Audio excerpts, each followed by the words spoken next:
రూపాయికి ఏమొస్తుందంటే టక్కున చెప్పలేని పరిస్థితి తలెత్తింది. అవును, అంతర్జాతీయంగానూ రూపాయి విలువ పడిపోయింది. డాలర్తో పోలిస్తే ఏకంగా 90 మార్కు దాటేసింది. ఆల్ టైం కనిష్టానికి పడిపోయింది. అసలు ఎందుకు ఈ పరిస్థితి వచ్చింది? దీన్ని పైకి లేపలేమా?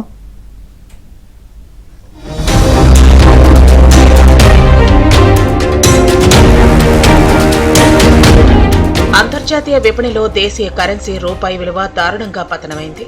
డాలర్తో పోలిస్తే ఏకంగా 90 మార్కును దాటిపోయింది. క్రితం సెషన్లో 89.96 వద్ద ముగిసిన రూపాయి విలువ నేటి ఆరంభం నుంచే క్షీణిస్తూ వస్తోంది.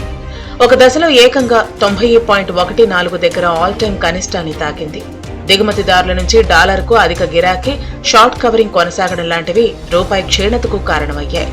భారత్, అమెరికా వాణిజ్య చర్చలపై సందిగ్ధత, విదేశీ సంస్థాగత మదుపర్ల లాభాల స్వీకరణ వంటివి కూడా రూపాయి విలువను బలహీనపరుస్తున్నాయని మార్కెట్ నిపుణులు చెబుతున్నారు. ఇదిలాగే కొనసాగితే రూపాయి విలువ ఈ వారమే 91కి పడిపోవచ్చని అంచనా వేస్తున్నాయి మార్కెట్ వర్గాలు.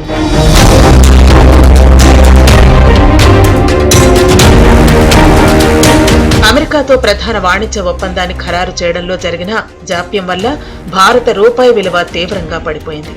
రూపాయిని కాపాడటానికి ఆర్బీఐ జోక్యం చేసుకోలేదు. విదేశీ పెట్టుబడిదారులు స్టాక్ మార్కెట్ నుండి డబ్బును ఉపసంహరించుకుంటున్నారు. దిగుమతులు ఖరీదైనవి కావడంతో సామాన్యుల జేబులపై ద్రవ్యోల్బణం భారం మరింత పెరిగే అవకాశం ఉంది.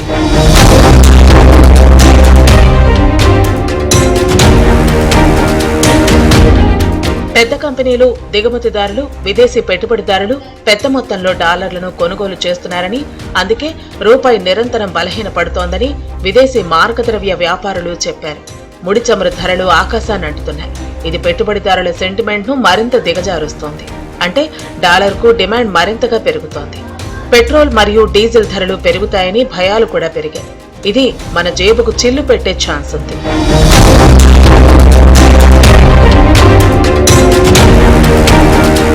విదేశీ మార్కెట్లో ఉన్న పెద్ద డాలర్ ఒప్పందాలను పునరుద్ధరించాలన్న ఒత్తిడి ఉంది. అయితే ఆర్బీఐ మాత్రం రూపాయి బలోపేతానికి సహకరించడం లేదు. ఆర్బీఐ వడ్డీ రేట్లను తగ్గించి మార్చి 2026 నాటికి 2 లక్షల కోట్ల విలువైన ఓపెన్ మార్కెట్ ఆపరేషన్ ప్రకటించాలనేది మరికొందరి సూచన. రూపాయి విలువ పడిపోవడం ఎగుమతిదారులకు సంతోషాన్నిస్తోంది. విదేశాల్లో ఉండేవారు పంపే డబ్బుకు విలువ పెరుగుతోంది. అయితే విదేశాల్లో చదువుకునే వారికి, దిగుమతి వస్తువులు ఉపయోగించే వారికి మాత్రం ఇది శరాఘాతం. బంగారం ధర మరింత పెరిగే ఛాన్స్ ఉంది.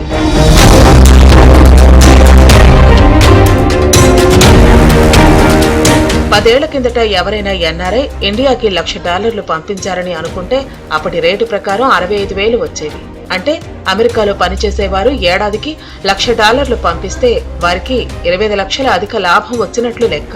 మన దగ్గర నిత్యావసర వస్తువుల రేట్లు పెరుగుతాయి. పెట్రోల్, డీజిల్ రేట్లు, ఔషధాలు, బంగారం, ప్లాస్టిక్ వస్తువులు, కెమికల్స్, ఎలక్ట్రానిక్ వస్తువులు, ఇలా ఒక్కటేమిటి అన్నిటికీ రూపాయి బలహీనతతో ప్రత్యక్ష సంబంధం ఉంది.